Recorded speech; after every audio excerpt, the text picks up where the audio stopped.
Season 10 of The Voice returned this week with a new round of blind auditions, and we're going to break down the premiere with a very special guest who knows what it takes to turn a few chairs on the show. You may remember Amanda Preslar here as one half of a duo that earned a spot on Team Pharrell last season. Amanda, thanks so much for joining us today. How are you?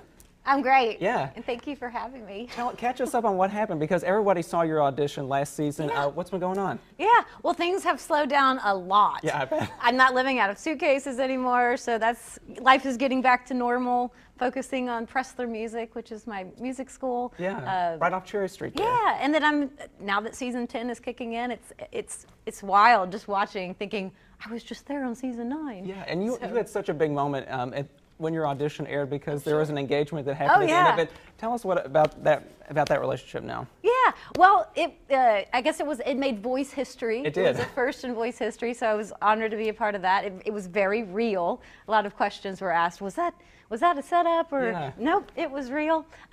Normally Jubal would be here to my left. He always stood on my left because of his guitar. In October, his dad took a terrible fall. Steve Young wrote Seven Bridges Road, which is our audition song. Audition to, yeah. Made famous by the Eagles. Right. And Jubal is his primary caretaker now, so he's in Nashville. We made a lot of great memories together, and one that I will cherish for a long time. It was such a fun time. Yeah, well, nobody forgets that audition, because and your voices were incredible too. Yeah. But we also want to talk about some of the people, Absolutely. some of the standouts who auditioned this week, because there were so many great singers. Oh my gosh, I think they just ramp it up every season. It's incredible. You think, like, how many people can they find that are so talented, and they just up the game. Yeah. Well, first we want to start with one of the contestants who's actually from Oklahoma. She closed out Tuesday's episode. Take a listen to Kata Hay, if you can, for just a second.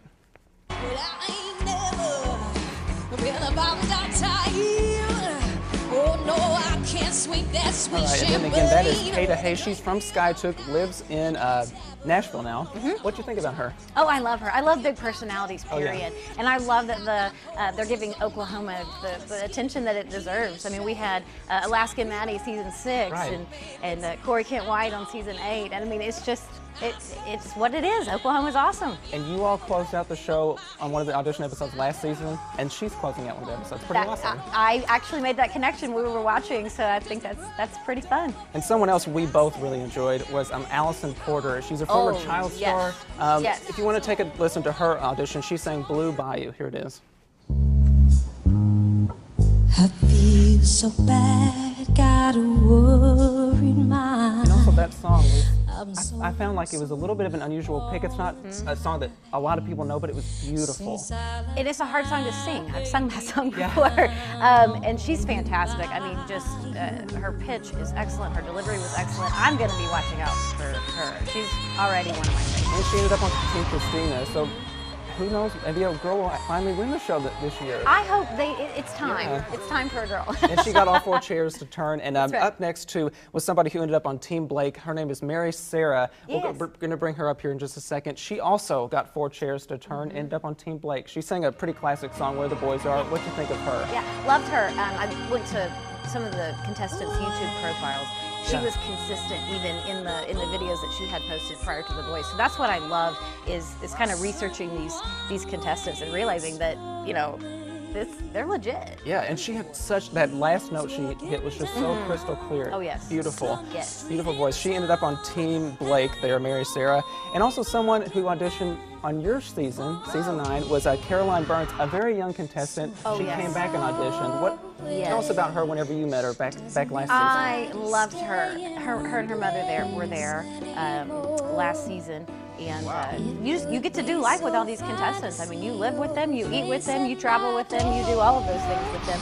And she was one of my picks. She is so genuine, and I love that her age and the amount of talent she has for her age, combined with beyond her years. who she is as a person. I mean, she definitely deserves to come back. And so cute too. Yeah, and I love that part about The Voice, where they allow contestants to come back and try again. Because she's grown so much even from last season, and she's only 15. Yeah. Unbelievable. And one last person we wanted to point out is Emily Keener. She made it to Team Pharrell just like you guys did last season. What'd you think about her? Kind of an unusual voice too. It is, and And it was funny because I tried to close my eyes every once in a while and pretend I was a judge. Yeah. And she was one that stood out when doing that. So I can definitely understand why the chairs were turned for her. I'm excited to watch and see what happens. Another 4-chair turn right there. Well, Amanda, thank you so much for joining us. I wish we could talk a lot longer. And we're hoping to have you back to bring some analysis and commentary as the season goes on. So thank you for joining us this morning. And The Voice, if you want to watch it, airs this week on Monday, Tuesday, and Wednesday at 7 o'clock. That's right here on 2 Works for You.